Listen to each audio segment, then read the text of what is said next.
Hey everyone, in this video we'll combine the magic of Google Docs, Sheets and AppScript to automate mail merges and create personalized letters for a school trip without all the manual work. We'll start with this letter template in Google Docs and this spreadsheet filled with data in Google Sheets. Then we'll write some simple code in AppScript to connect the two and generate personalized letters for each student.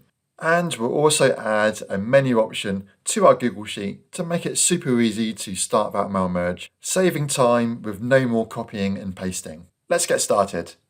First things first, I've made a new spreadsheet called mailMerge on Google Sheets. I'm then going to open the AppScript editor by going into Extensions and AppScript. And then we need to define a function to copy our template document. And this is our template document over here, which we'll be using during this video. So in the script editor, first of all, let's remove this default function and define a new one called copyDocument. And this function is going to accept three parameters. Firstly, it's going to accept the ID of our document, then the name of the copy, and lastly, the ID of a destination folder. Okay, now that we've done this, let's define a variable called sourceDoc. So this is going to be our template document. Inside this variable, we're going to use drive app and then get file by ID to get the source document.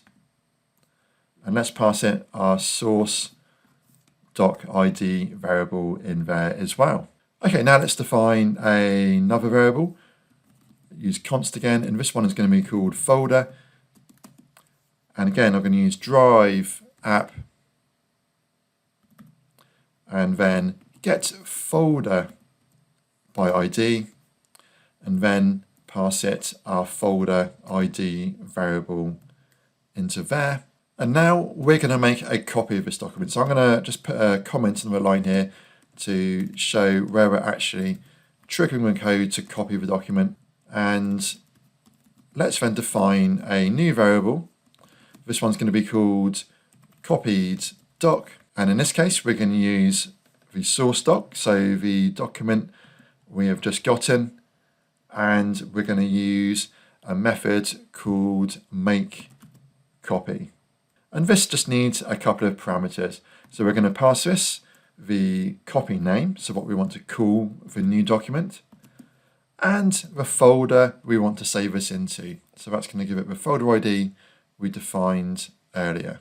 And then we're going to finish up by returning the ID of the new document, and that will allow us to use this in another part of the script later on. So let's do this now.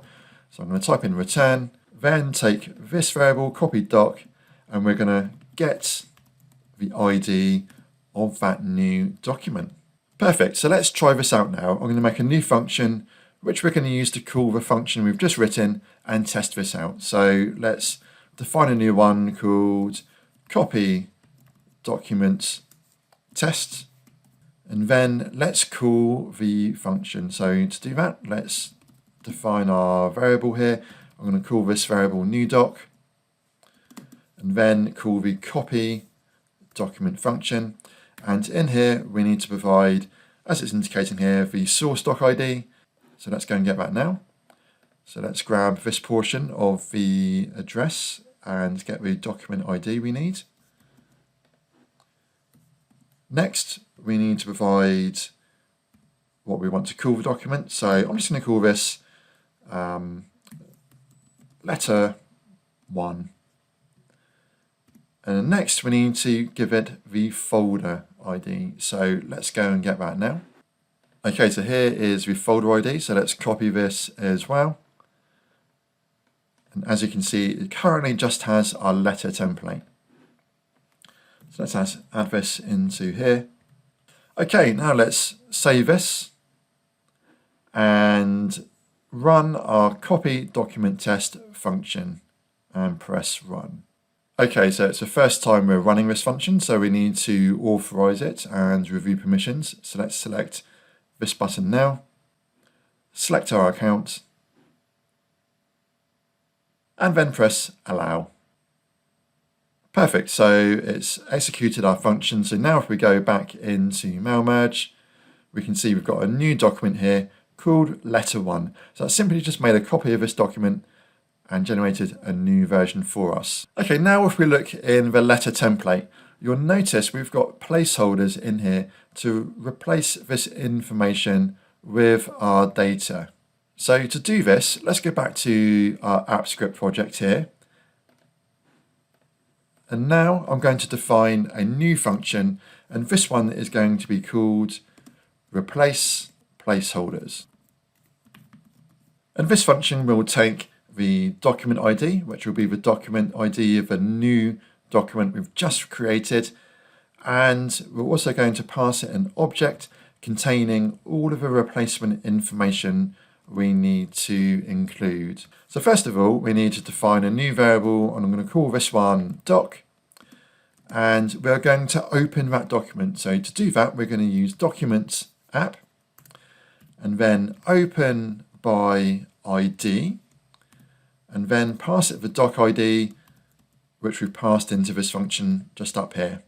Next, we need to get the body of that document, so the contents of that document. So I'm going to make a new variable called body, and we're going to use this document we've just opened, so the doc variable, and now we're going to use get body, and that will get the contents of the document for us. And then the next step is to loop through our replacements object. We'll take a look at the replacements object in just a moment, but to do this, we need to iterate through the replacements object using a for loop. So to do this, let's type in for, open brackets, and then we're going to define var key in replacements.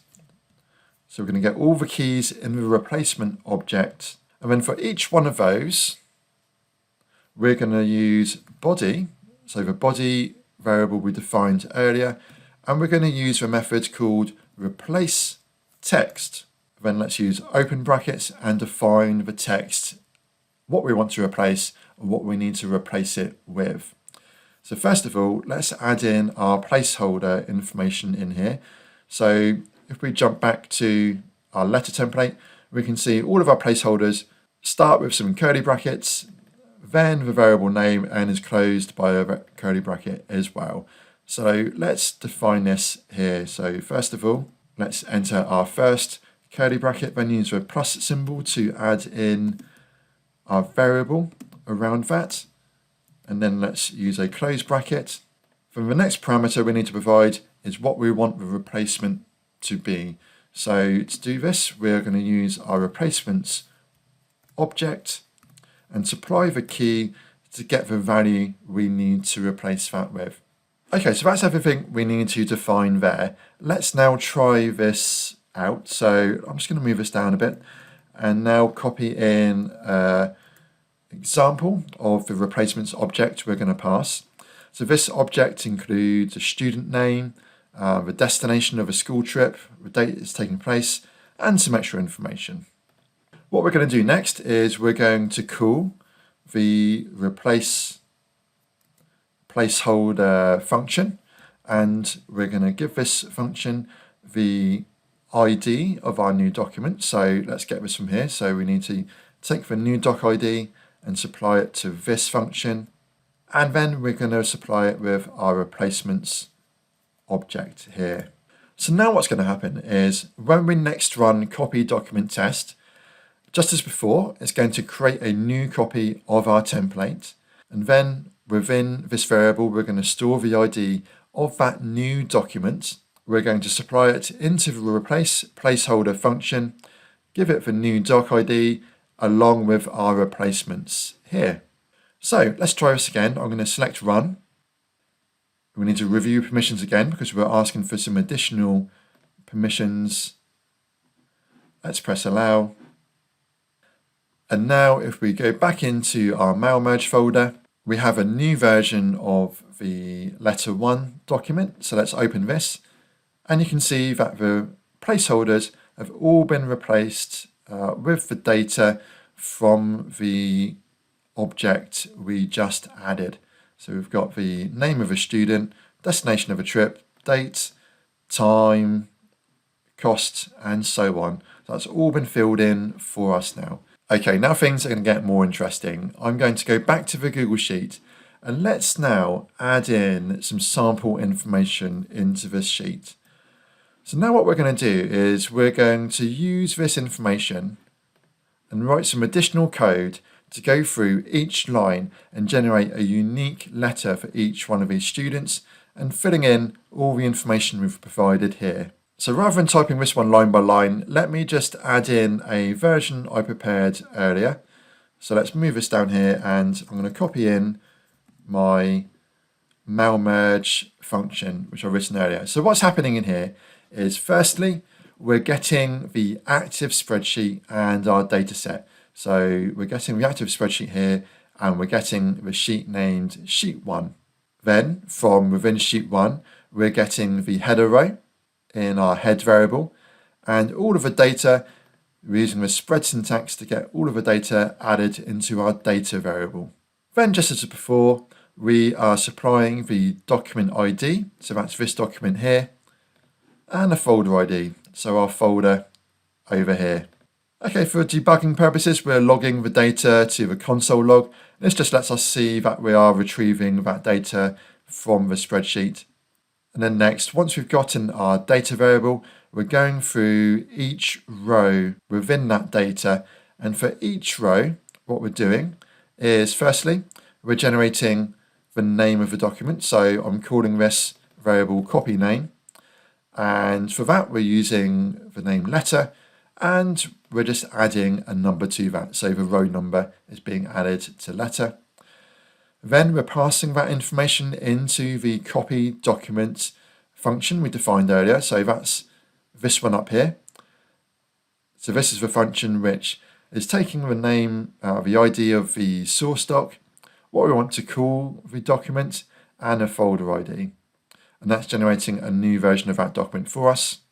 Then for each row, we're taking that data we've retrieved from the spreadsheet and turning it into our replacements object in here. So for each of the fields in the spreadsheet, we've defined a key here, along with a related value to add in here.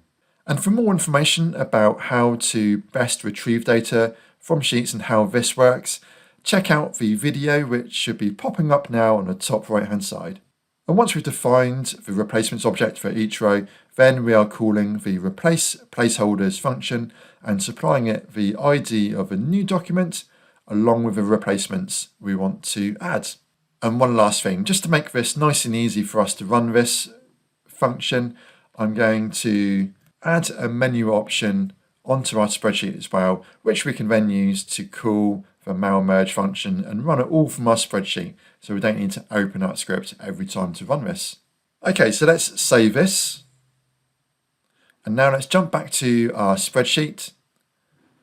And from here, I've already reloaded this spreadsheet. So now if we select mailMerge from our menu at the top here and select the mailMerge option, it will launch that script we've defined. It's going to go through each row and create a new document. Okay, now let's go back into our mailMerge folder and we've got several new documents added.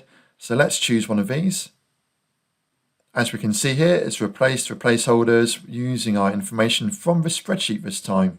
So perfect, it's create a personalized letter for each student, pulling data directly from the spreadsheet and creating a letter for each student. That works for 3 students in this case, so 3 rows of data, or I could have hundreds or thousands of rows of data in this spreadsheet and it would all work just as well.